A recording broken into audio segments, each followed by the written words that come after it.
My parents gave my brother billions of rupiah, then kicked me out of the house that same night. They believed I would fail without them. 3 years later, they came looking for me because they had lost everything. But this time, I was the one who decided how the story would end. I'm glad to have you here. Follow my story until the end and comment the city you're watching from so I can see how far my story has reached. My name is Claire Bennett. I'm 32 years old, and for most of my adult life, I believed that if I worked hard enough, my parents would finally see me. My family owned a regional distribution company. It wasn't a giant corporation, but it was successful. People in town respected my father, Richard Bennett. At home, though, there was only one person he ever saw as his successor: my older brother, Ethan. If you listened to my parents, you'd think Ethan could do no wrong. "That's my boy," Dad would say whenever Ethan walked into the office. It didn't matter if he was late or skipped meetings. He was still the future of the company. Meanwhile, I'd been working there since I was 24. I handled payroll, vendor payments, financial reports, taxes, inventory, and anything else that kept the business running. If something went wrong, I stayed until it was fixed. Nobody praised me when everything worked. That was simply expected. Mom always had the same response whenever relatives complimented the company. "Claire has always been good with paperwork." Just paperwork. As if keeping a business financially stable was some small task anyone could do. At first, I convinced myself everyone simply had different roles. Maybe one day they'd recognize mine too. That day never came. One Monday morning, I brought Dad the quarterly financial reports. I highlighted a few cash flow issues we should discuss. Before he answered, Ethan walked in. Dad's face immediately lit up. "Ethan, perfect timing." He pulled out a chair for him.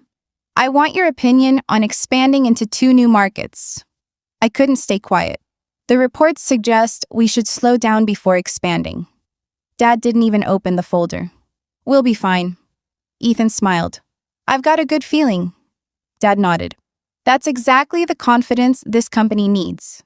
I held the report a little tighter. "Maybe read the numbers first." Dad finally looked at me. "Claire, sometimes numbers aren't everything." I wanted to remind him that numbers paid salaries, suppliers, and bills. Instead, I walked out. That afternoon, I reviewed the monthly statements again. Something stood out. Almost none of the recent profits came from Ethan's projects. Most of our strongest accounts were clients I'd spent years helping retain through careful planning and consistent service. The company wasn't stable because Ethan was brilliant. It was stable because someone quietly made sure expensive mistakes never happened. Nobody seemed interested in seeing that, not even Dad. After work, Mom asked me to stop by the grocery store. I did. She thanked me without looking up from her phone. An hour later, Ethan came home carrying takeout. Mom smiled. "Oh, good, you're here," Dad asked. "How did the meeting go?" Nobody asked about my day. It sounds insignificant, but when moments like that happen almost every day, they stop feeling insignificant. A few weeks later, I finished preparing the annual financial review. 3 weeks of work. Dad glanced at it and simply said, "Good." The next weekend, relatives came over for a barbecue. One of my aunts praised how well the company was doing. Dad smiled and patted Ethan on the back. "He's taking this business to another level." Ethan didn't correct him. He accepted the credit without saying a word. A few days later, Dad sent a message to the family group chat. "Family dinner, Friday night. Don't make other plans." A minute later, Mom added, "Your father has an important announcement about the future of this family." I read those 2 messages twice before putting my phone down. Friday night felt strangely formal.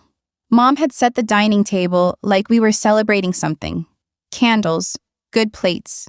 Even Dad had changed into a jacket, which almost never happened unless guests were coming. Except there were no guests, just the 4 of us. Ethan walked in smiling. "What's all this?" Dad raised his glass. "I've been waiting for the right time to share some good news." I looked between them. For a second, I actually thought this might be about the company. Maybe Dad had finally noticed how much I'd done over the years. Maybe I was finally going to hear, "Good job, Claire." Instead, Dad slid a folder across the table toward Ethan. I've decided to transfer the family investment fund to you. Ethan frowned. The whole thing? Dad smiled. The whole thing. Mom reached over and squeezed Ethan's hand. You've always had the vision to build something bigger. Ethan slowly opened the folder. His eyes widened. This is 15 billion rupiah. Dad laughed. Consider it your starting point. I just sat there. Nobody looked at me. Nobody seemed to remember I was even in the room. Finally, I asked, so, what's the plan for the company? Dad answered without hesitation. Ethan will be stepping away to launch his own business. I nodded once. And me? Silence. Mom exchanged a quick look with Dad. He cleared his throat. We've also been meaning to talk to you about that. Something in his voice made my stomach tighten. You've spent enough years here. I waited. I think it's time you built your own life. I gave a small, confused smile. I already have a life. I work here. Dad shook his head. No, you work for us. Those 4 words landed harder than I expected. Mom finally spoke. You've become comfortable. We don't want you depending on this family forever. I stared at her. I've been paying my own bills for years. That's not the point. Then what is the point? Dad folded his hands. You'll finish this week at the office. I blinked. What? We've hired someone to replace your position. I actually laughed because I thought he had to be joking. You already replaced me? It wasn't personal. Ethan finally joined the conversation. You'll figure something out. His tone wasn't cruel. It was worse. It was casual. Like he was talking about the weather. I looked at him. You knew? He avoided my eyes for a second. Dad mentioned it. And you said nothing. He shrugged. It wasn't really my decision. Dad interrupted before I could answer. There's something else. I didn't think the evening could get worse. I was wrong. I think it's also time you move out. The room became completely quiet. Mom spoke gently, almost rehearsed. You're 32, Claire. We'll help you pack. Help me pack, not help me stay. Not ask what my plans were, just pack. I looked around the table. No one seemed uncomfortable. No one argued. Nobody said maybe this was too much. I pushed my chair back. So that's it? Dad nodded. I think it's what's best. For who? Nobody answered. I stood, grabbed my keys, and walked outside. The cold air hit my face harder than I expected. A few minutes later, Mom stepped onto the porch. For a moment, I thought she'd come to apologize. Instead, she asked, Will you be back tomorrow to start packing? I looked at her. That's all you wanted to ask? She crossed her arms. Please don't make this harder than it needs to be. I almost smiled. I wasn't the one making it hard. By Sunday afternoon, everything I owned fit inside 1 suitcase and 2 small boxes. 8 years at the company, 32 years in that house, reduced to luggage sitting by the front door. Dad stayed inside. Mom organized dishes in the kitchen. Ethan drove away before I finished loading my things. Not one of them said goodbye. If you've ever had someone make it painfully clear you no longer belonged, leave a comment below. I'd honestly like to know I'm not the only one who's lived through something like this. The taxi dropped me at the bus station just before sunset. I bought the cheapest ticket heading toward the coast. No real plan, just enough savings to survive for a while. The driver loaded my suitcase underneath the bus. As I climbed the steps, I looked back one last time. No calls, no messages, no one running toward the station asking me to come home. I took a seat by the window, rested my head against the glass, and made myself one promise. No matter how difficult life became from that moment on, I would never ask my family for help again. The coastal town wasn't anything like the city I'd grown up in. It was smaller, slower.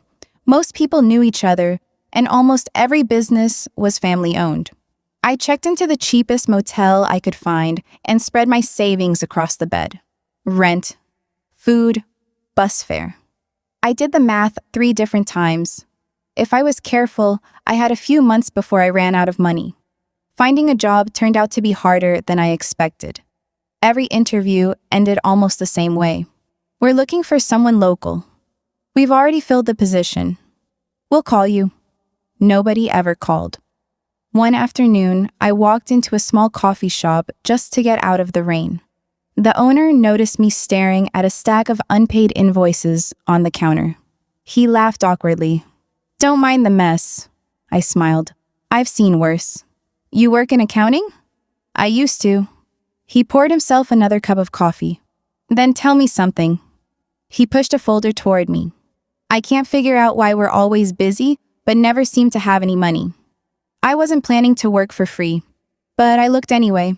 Within 15 minutes, I found the problem. He was ordering far more inventory than he actually sold.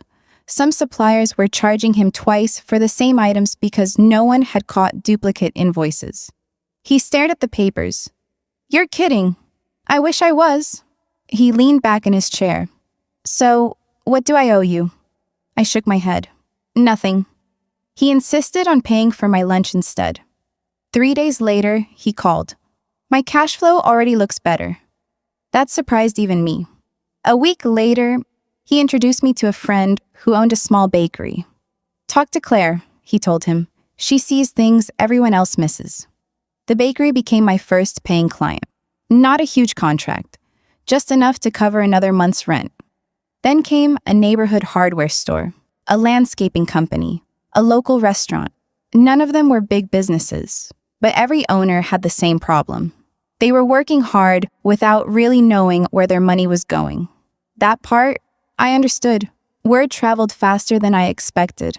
People started recommending me to each other, not because I advertised, because their businesses were finally making money. One Friday afternoon, the bakery owner, Maria, walked into my tiny rented office carrying a pie. I figured accountants probably don't buy dessert for themselves. I laughed. "You're probably right." She placed the pie on my desk. "You know, you don't have to eat lunch alone every day." I looked up. "What do you mean?" "A few of us closed the shops early on Fridays. We grabbed dinner together. No business talk allowed." It had been a long time since someone invited me somewhere without needing something first. That evening, I met shop owners, mechanics, restaurant managers, and people who had built their lives from scratch. Nobody cared where I'd come from. Nobody asked why I'd left my family. They only cared whether I wanted another slice of pizza. It felt strangely comfortable. Months turned into a year, then another. I rented a slightly bigger office with a window overlooking the harbor. Nothing fancy. Just enough space for 2 desks and a meeting table. Eventually, I hired my first employee. Her name was Lily. She just graduated from college and reminded me a little of myself. Hardworking, quiet, always trying to prove she belonged. One afternoon, she hesitated outside my office. "Can I ask you something?" "Of course." "Why did you choose such a small town?" I smiled. I don't think the town was ever the important part. What was? I needed a place where nobody had already decided who I was. She nodded slowly. "I get that." For the first time in years, I felt like I was building something that actually belonged to me. Not my parents, not Ethan. Mine. If you're enjoying the story so far, don't forget to like the video. It really helps. Stories like this reach more people. Business kept growing. Some clients stayed, some moved on. Most of them referred someone else before they left. One recommendation became 3. 3 became 10. I barely had time to answer every phone call myself. One morning, Lily walked into my office holding a business card. "I think you'll want to see this." I took it from her. The logo belonged to one of the largest companies in the region. "They called twice," she said. "They're asking if your consulting firm is accepting new corporate clients." I looked around the office we'd built from nothing. For a moment, neither of us said a word. The company on that business card became our biggest client. I expected months of negotiations. Instead, the first meeting lasted less than an hour. The CFO leaned back, closed my proposal, and smiled. "We've already spoken to 3 of your clients." I looked at him. They all said the same thing. What was that? You don't make promises, you solve problems. That contract changed everything. Within a year, we moved into a larger office overlooking the marina. I hired more accountants, financial analysts, and an office manager so I could spend less time buried in paperwork and more time meeting clients. For the first time in my life, people introduced me as the owner of the company. Not Richard Bennett's daughter, not Ethan's sister, just Claire. It was a strange feeling. One afternoon, Lily walked into my office carrying a newspaper. "You should see this." She pointed to the business section. A photo of Ethan filled half the page. Local entrepreneur announces major expansion. I couldn't help smiling. He always did like cameras. Lily looked at me carefully. "Isn't that your brother?" "Yeah." "You never talk about your family?" "There's not much to say." She didn't push. One thing I appreciated about the people around me was that they respected silence. A few weeks later, I ran into an old supplier from my father's company at an industry conference. He recognized me immediately. "Claire?" "It's been a while."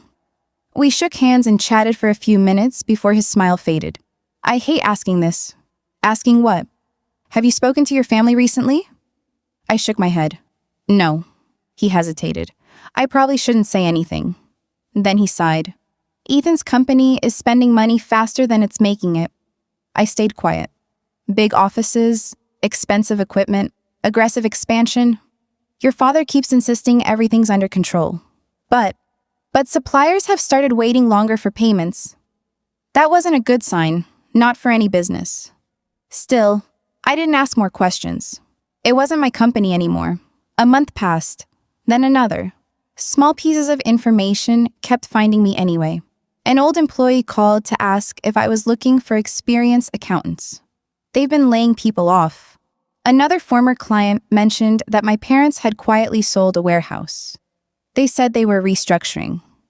Then someone else told me the vacation house had been listed for sale. I remembered family holidays there when I was a kid. Dad had once called it an investment we'll never let go.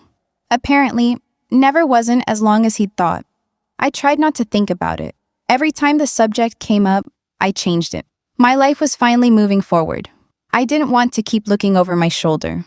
One evening, our team stayed late to celebrate landing another major contract. Pizza boxes covered the conference table. Someone brought cupcakes. Lily raised her soda. "To Claire," I laughed. "No speeches." "Too late," she smiled. "You built a company where people actually enjoy coming to work." The room went quiet for a second. One by one, everyone nodded. I wasn't expecting that. Back at my parents' company, people worked because they had to. Here, people stayed because they wanted to. That meant more to me than any revenue number ever could. If you've ever started over from nothing, you know success doesn't happen all at once. It comes from hundreds of small wins that eventually become something bigger. A few days later, I was reviewing quarterly reports when Lily knocked softly on my office door. "There's a courier downstairs." I didn't order anything. He said it has to be signed for personally. I walked to reception. The courier handed me a large official envelope. No return address I recognized. Just the logo of a financial institution I'd never done business with. "Are you Claire Bennett?" he asked. "I am." "Please sign here." I took the envelope, thanked him, and stood there for a moment, staring at the unfamiliar logo before carefully breaking the seal. I pulled the documents out one page at a time. The first page looked routine. The second one made my stomach drop. Personal loan guarantee. I read my name twice. Claire Bennett. There had to be some mistake. The loan amount was enormous. Large enough that, if the borrower defaulted, the guarantor could be held responsible for millions. I turned the page. The borrower wasn't me. It was Ethan's company. I actually laughed under my breath. This has to be fake. Lily looked up from her desk. "Everything okay?" "I'm not sure." I carried the paperwork into my office and shut the door. The more I read, the less it made sense. According to the documents, I had personally guaranteed the loan over a year earlier. That wasn't possible. I'd never heard of this lender. I'd never attended any meeting. I hadn't signed anything. Then I reached the last page, my signature. Or at least, something that looked exactly like it. I stared at it for a long time. The curve of the C, the way I crossed the T, even the little mark I always made at the end. It looked real. Too real. I pulled an old contract from my filing cabinet and placed it beside the loan agreement. At first glance, I couldn't tell them apart. That was the part that scared me. Not because I thought I'd signed it, because someone had taken the time to copy my handwriting almost perfectly. I called the number listed on the letter. A woman from the finance company answered. I'm calling about a loan guarantee under my name.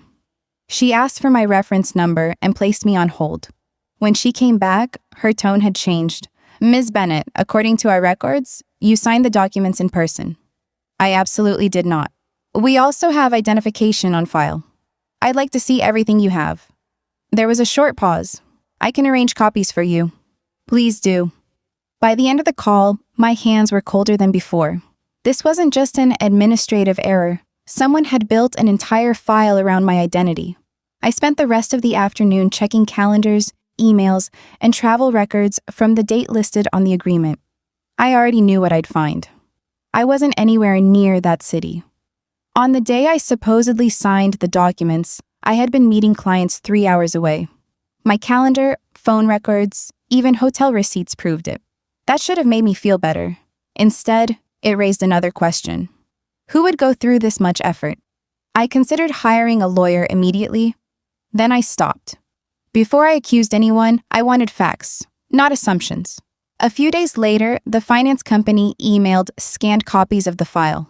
Driver's license, income verification, signature pages, everything looked disturbingly complete. Except, the photo ID wasn't mine. It was an older license I'd replaced years ago. Someone had used outdated information. That detail stayed with me. It suggested whoever submitted the paperwork didn't know me now. They knew me then. I couldn't stop thinking about it. That evening, I called Daniel, a former coworker from my father's company. We hadn't spoken in years, but we were always on good terms. After catching up for a few minutes, I asked the question that had been bothering me. Daniel, do you remember anyone asking about me after I left? He didn't answer right away. Why are you asking? Just tell me if anything comes to mind. Another pause. Actually, what? This was a long time ago. I remember someone from management asking if we still had your old HR records. I sat up straighter. What kind of records? The usual stuff. Employment forms. Emergency contacts. Then he added something that made my chest tighten. Oh, and I almost forgot. There was also a request for one of your old payroll documents. Why? I think they said they needed a copy of your signature for a file they were updating. I didn't say anything. Daniel broke the silence. Claire. Who asked for it? I can't remember the name. But I'm almost certain they were calling from your family's company. Daniel's words stayed with me for the rest of the week. Someone from my family's company had asked for a copy of my old signature. At the time, it probably sounded like a routine request. Now it sounded like the first piece of a much bigger puzzle. I stopped trying to guess what had happened and started collecting facts. Every document from the lender went into a separate file. I printed my travel records, credit card statements, hotel receipts, meeting schedules, anything that proved where I had been on the day I supposedly signed those papers. Lily noticed the growing stack on my desk. You've been here every night this week. I know. Can I help? I hesitated for a second before handing her one of the files.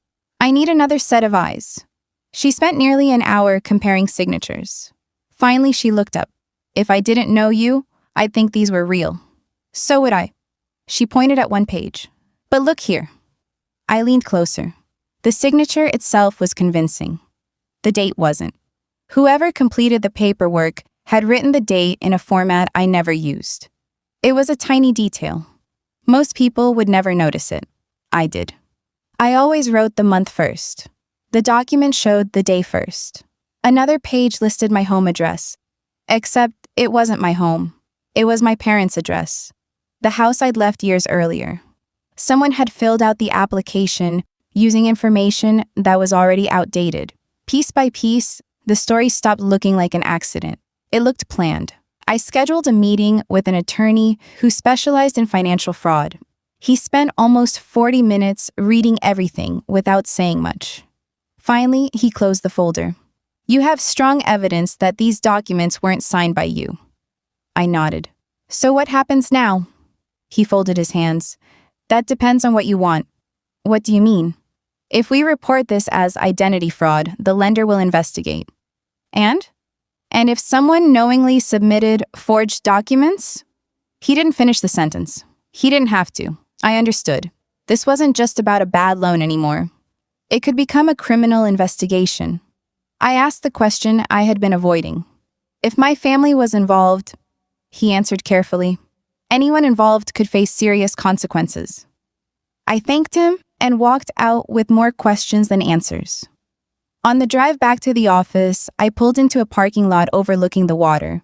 I turned off the engine and just sat there. A few years earlier, I probably would have tried to protect my family. I would have convinced myself there had to be some misunderstanding. Not anymore. Family didn't erase responsibility, not after everything that had happened, not after someone tried to tie my name to millions in debt. If you've ever had to choose between protecting yourself and protecting people who hurt you, you know there's no easy answer. I returned to work and focused on what I could control. Clients, meetings, deadlines. Life didn't stop just because mine had become complicated. A few days later, Lily knocked softly on my office door. You have visitors. I'm expecting a client? She shook her head. I don't think so. They didn't make an appointment. Who are they? She hesitated. I think you should come see for yourself. I walked toward the reception area. Through the glass entrance, I saw a silver sedan parked at the curb. Two familiar figures stood on the sidewalk. My father, Richard Bennett, and my mother, Margaret. 3 years. Not a single phone call. Not one birthday message. Not one apology. Now they were standing outside my office, looking up at the company sign with expressions I had never seen on their faces. Neither of them reached for the door. They simply stood there, waiting for me to come out. I pushed the front door open and stepped onto the sidewalk. For a few seconds, nobody spoke.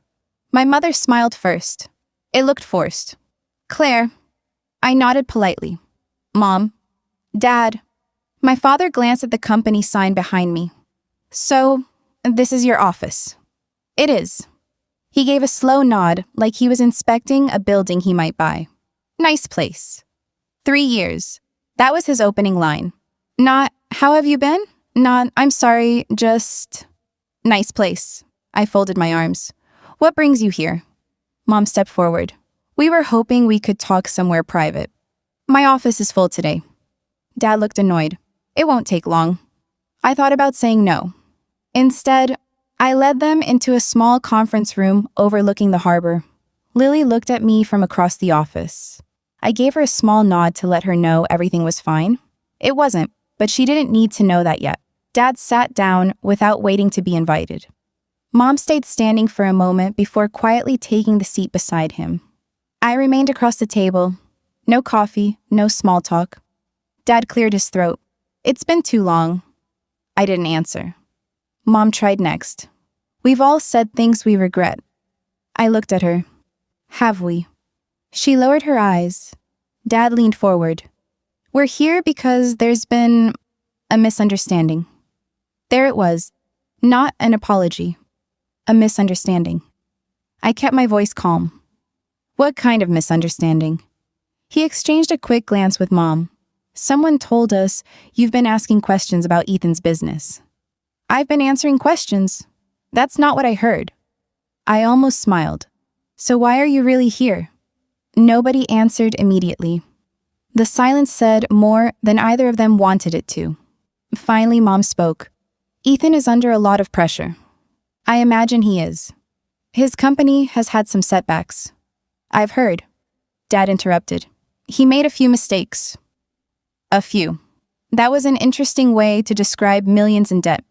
He continued. The lender believes there may be issues with the loan paperwork. I know. His expression changed. So you've seen it. I've seen all of it. Mom reached across the table slightly. Claire, we just want to resolve this quietly. Quietly. Another carefully chosen word. Not honestly. Not fairly. Quietly. I asked the question neither of them wanted. Did either of you know my name was on those documents? Neither answered. Dad looked away first. That told me enough. Mom spoke very softly. Things got complicated. No. I shook my head. Someone made them complicated. Dad's patience started slipping. You don't understand everything that happened. Then explain it. He rubbed his forehead. Ethan needed financing. I know. The bank wanted additional guarantees. I know. There wasn't much time. I stared at him. So someone decided to use my identity? His jaw tightened. It wasn't supposed to become this. That sentence hung in the room. Not, it never happened. Not, you're wrong. Just, it wasn't supposed to become this. I looked at both of them. You knew. Mom quickly spoke. We didn't know every detail. But you knew enough. She couldn't answer. For the first time since they had arrived, I realized something. They weren't here because they missed me. They weren't here because they regretted what they'd done. They were here because they were afraid. Dad finally got to the point. The investigation hasn't officially started. I stayed quiet. If you withdraw your complaint... I never filed one. He blinked. What? I've only been gathering evidence. For the first time, both of them looked genuinely worried. Dad leaned closer. Good. Then don't go any further. Mom nodded quickly. We can fix this as a family. I almost laughed. A family? You stopped calling me your family the day you told me to leave. Her face fell. Dad ignored the comment. We'll make this right. How? We'll figure something out. No? He frowned. What do you mean, no? I mean, I want facts, not promises. The room went silent again. If you've made it this far, let me ask you something. What would you have done in my place? Forgiven them? Or demanded the truth? Let me know in the comments. Dad slowly stood up. So what exactly do you want? I didn't answer immediately. Instead, I walked to the cabinet behind my desk. I opened the drawer, reached inside, and pulled out a thick blue folder. Then I placed it carefully on the conference table between us. Neither of them touched it, but both of them recognized what it was the moment they saw it. Dad looked at the blue folder, but didn't reach for it. What is this? He asked. Everything. I opened it and spread the documents across the table. The loan agreement, my travel records, copies of my old employment files, the outdated driver's license used in the application, even the email confirming I had been meeting clients in another city on the day I supposedly signed the paperwork. Neither of them said a word. Dad slowly picked up one page, then another. Mom covered her mouth with one hand. I finally broke the silence. I know I didn't sign those documents. Dad let out a long breath. Claire, no, let me finish. I spent years wondering what I did wrong. I thought if I worked harder, you'd finally treat me like your daughter. I looked at both of them. It turns out I was useful, just not in the way I thought. Nobody argued, because there wasn't much left to argue about. Mom's voice barely came out. Ethan was desperate. I know. He said it was temporary. I know. We thought the business would recover before anyone noticed. There it was. Not denial, not innocence, just an explanation. Dad stared at the table. I should have stopped it. Did you know they used my name? He closed his eyes for a moment. I knew after the paperwork was submitted. That answer hurt more than I expected. Not because it surprised me, because it confirmed what I'd already feared. He knew, and chose to protect Ethan instead of me. Dad looked older than I remembered. His shoulders seemed lower, his voice quieter. What do you want us to do? I answered honestly. I want the truth. You have it. No, I want the lender to have it. Mom immediately shook her head. Claire, if this becomes official, I know exactly what happens. Ethan could lose everything. I looked at her. I already lost everything once. The room fell silent again. Dad didn't try to negotiate anymore. He simply nodded. I understand. For the first time that day, I believed he actually did. A few weeks later, my attorney submitted every document we'd collected. The investigation moved forward. I wasn't trying to destroy anyone. I wasn't asking for revenge. I refused to lie to protect a fraud that had been built on my identity. The lender eventually confirmed multiple irregularities in the loan file. The guarantee under my name was declared invalid. The responsibility shifted back where it legally belonged. Ethan's company couldn't survive without that financing. It filed for bankruptcy not long afterward. There were legal consequences for several people involved in the paperwork. Some lost their jobs. Others faced investigations of their own. I won't pretend it was satisfying to watch. It wasn't. It was sad. Mostly because none of it had been necessary. Months passed before I heard from my parents again. This time, it wasn't a surprise visit. It was a handwritten letter. Mom apologized. Dad didn't. He simply wrote one sentence. I should have listened to you long before I stopped seeing you. I folded the letter and placed it in a drawer. I didn't throw it away. But I didn't answer it either. Some relationships don't end with one dramatic goodbye. They just become quieter. Life at the office kept moving. Lily was promoted to partner. Maria still brought pie every few weeks, even after I told her she didn't have to. Friday dinners with friends were still loud, messy, and full of terrible jokes. One afternoon, I walked past the reception area and caught my reflection in the glass. Years ago, I would have introduced myself as Richard Bennett's daughter. Now, I was simply Claire. That was enough. If there's one thing I genuinely love to hear from you, it's this. Do you think you would have made the same decision? Would you have protected your family, or would you have told the truth, even knowing the consequences? I'd really like to read your thoughts in the comments.